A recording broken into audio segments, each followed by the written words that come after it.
شروع اللہ کے نام سے جو بڑا مہربان نہایت رحم والا ہے۔ سب تعریف خدا ہی کو سزاوار ہے، جو آسمانوں اور زمین کا پیدا کرنے والا اور فرشتوں کو قاصد بنانے والا ہے، جن کے 2 اور 3 اور 4 پر ہیں۔ وہ اپنی مخلوقات میں جو چاہتا ہے بڑھاتا ہے، بے شک خدا ہر چیز پر قادر ہے۔ خدا جو اپنی رحمت کا دروازہ کھول دے تو کوئی اس کو بند کرنے والا نہیں، اور جو بند کر دے تو اس کے بعد کوئی اس کو کھولنے والا نہیں، اور وہ غالب حکمت والا ہے۔ لوگو، خدا کے جو تم پر احسانات ہیں ان کو یاد کرو۔ کیا خدا کے سوا کوئی اور خالق اور رازق ہے جو تم کو آسمان اور زمین سے رزق دے؟ اس کے سوا کوئی معبود نہیں، بس تم کہاں بہ کے پھرتے ہو؟ اور اے پیغمبر صلی اللہ علیہ وآلہ وسلم، اگر یہ لوگ تم کو جھٹلائیں تو تم سے پہلے بھی پیغمبر جھٹلائے گئے ہیں، اور سب کام خدا ہی کی طرف لوٹائے جائیں گے۔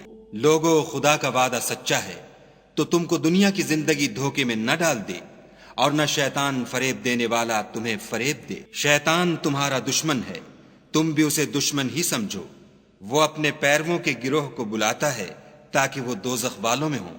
جنہوں نے کفر کیا ان کے لیے سخت عذاب ہے، اور جو ایمان لائے اور عمل نیک کرتے رہے ان کے لیے بخشش اور بڑا ثواب ہے۔ بھلا جس شخص کو اس کے اعمال بد آراستہ کر کے دکھائے جائیں اور وہ ان کو عمدہ سمجھنے لگے تو کیا وہ نیکوکار آدمی جیسا ہو سکتا ہے؟ بے شک خدا جس کو چاہتا ہے گمراہ کرتا ہے، اور جس کو چاہتا ہے ہدایت دیتا ہے۔ تو ان لوگوں پر افسوس کر کے تمہارا دم نہ نکل جائے، یہ جو کچھ کرتے ہیں خدا اس سے واقف ہے۔ اور خدا ہی تو ہے جو ہوائیں چلاتا ہے، اور وہ بادل کو ابھارتی ہیں، پھر ہم اس کو ایک بے جان شہر کی طرف چلاتے ہیں، پھر اس سے زمین کو اس کے مرنے کے بعد زندہ کر دیتے ہیں۔ اسی طرح مردوں کو جی اٹھنا ہوگا۔ جو شخص عزت کا طلبگار ہے تو عزت تو سب خدا ہی کی ہے، اسی کی طرف پاکیزہ کلمات چڑھتے ہیں، اور نیک عمل ان کو بلند کرتے ہیں۔ اور جو لوگ برے برے مکر کرتے ہیں ان کے لیے سخت عذاب ہے، اور ان کا مکر نابود ہو جائے گا۔ اور خدا ہی نے تم کو مٹی سے پیدا کیا، پھر نطفے سے، پھر تم کو جوڑا جوڑا بنا دیا۔ اور کوئی عورت نہ حاملہ ہوتی ہے اور نہ جنتی ہے مگر اس کے علم سے، اور نہ کسی بڑی عمر والے کو عمر زیادہ دی جاتی ہے، اور نہ اس کی عمر کم کی جاتی ہے، مگر سب کچھ کتاب میں لکھا ہوا ہے۔ بے شک یہ خدا کو آسان ہے۔ اور دونوں دریا مل کر یکساں نہیں ہو جاتے۔ یہ تو میٹھا ہے پیاس بجھانے والا، جس کا پانی خوشگوار ہے، اور یہ کھاری ہے کڑوا۔ اور سب سے تم تازہ گوشت کھاتے ہو اور زیور نکالتے ہو جسے پہنتے ہو، اور تم دریا میں کشتیوں کو دیکھتے ہو کہ پانی کو پھاڑتی چلی آتی ہیں، تاکہ تم اس کے فضل سے معاش تلاش کرو اور تاکہ شکر کرو۔ وہی رات کو دن میں داخل کرتا اور وہی دن کو رات میں داخل کرتا ہے، اور اسی نے سورج اور چاند کو کام میں لگا دیا ہے، ہر ایک ایک وقت مقرر تک چل رہا ہے۔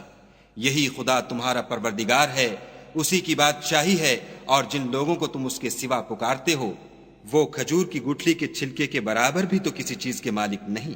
اگر تم ان کو پکارو تو وہ تمہاری پکار نہ سنیں، اور اگر سن بھی لیں تو تمہاری بات کو قبول نہ کر سکیں، اور قیامت کے روز تمہارے شرک سے انکار کر دیں گے، اور خدائے باخبر کی طرح تم کو کوئی خبر نہیں دے گا۔ لوگو، تم سب خدا کے محتاج ہو، اور خدا بے پرواہ سزاوار حمد و ثنا ہے۔ اگر چاہے تو تم کو نابود کر دے اور نئی مخلوقات لا آباد کرے، اور یہ خدا کو کچھ مشکل نہیں۔ اور کوئی اٹھانے والا دوسرے کا بوجھ نہ اٹھائے گا، اور کوئی بوجھ میں دبا ہوا اپنا بوجھ بٹانے کو کسی کو بلائے تو کوئی اس میں سے کچھ نہ اٹھائے گا، اگرچہ قرابت دار ہی ہو۔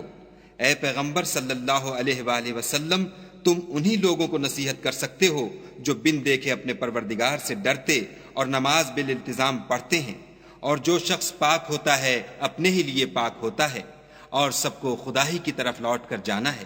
اور اندھا اور آنکھ والا برابر نہیں، اور نہ اندھیرا اور روشنی، اور نہ سایہ اور دھوپ، اور نہ زندے اور مردے برابر ہو سکتے ہیں۔